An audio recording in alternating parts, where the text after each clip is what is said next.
নমস্কার বন্ধুরা, তোমাদের শীতকালে পেঁয়াজকলি দিয়ে কার কার মাছ খেতে ভালো লাগে?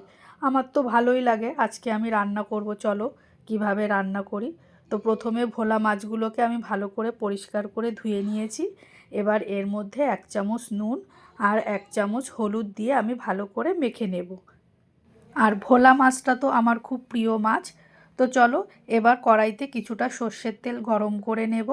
তা গরম হয়ে গেছে, এবার মাছগুলোকে একটা একটা করে দিয়ে দেব। তো দেখো মাছগুলো আমি দিয়ে দিয়েছি।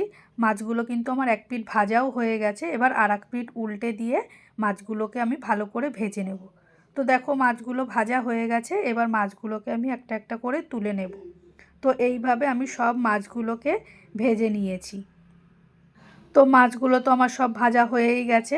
তো এইবার মাছ ভাজা তেলের মধ্যে আমি 1 চামচ কালো জিরে ফোড়ন দিলাম। ফোড়নটা একটু যেই ভাজা ভাজা হয়ে গেল, তখন ওর মধ্যে দেব আমি টুকরো করা পেঁয়াজকলি আর আলু। আলুগুলো একটু পাতলা পাতলা করে কেটে দিয়েছি। আর দিলাম 1 চামচ নুন। নুন দিয়ে এবার পেঁয়াজকলি আর আলুটাকে আমি একটু ভালো করে ভেজে নেব।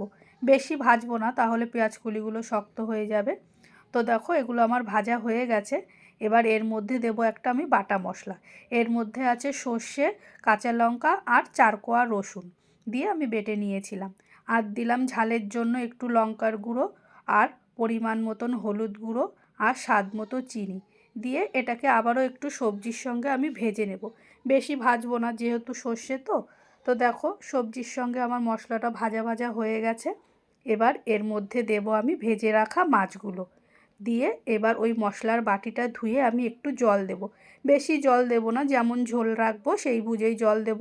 তোমরা যে যেরকম ঝোল রাখবে সেই বুঝে ঝোলটা দেবে। আর ওপর থেকে বেশ খানিকটা ধনেপাতা কুচি দেব। ভোলা মাছের সঙ্গে ধনেপাতাটা তো খুব ভালোই যায়। তো দিয়ে ঢাকনা দিয়ে ঢেকে আমি 10 মিনিট রান্না করে নেব। তো দেখো 10 মিনিট পর আমি ঢাকনাটা খুলে দেখো আমার ঝোলটা ফুটে গেছে আর মাছের ঝোলটাও কিন্তু আমার রেডি হয়ে গেছে।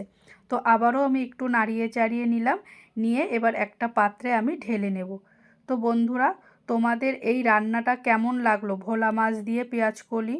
তো তোমাদের যদি ভালো লেগে থাকে অবশ্যই একটা লাইক ও শেয়ার করে দিও।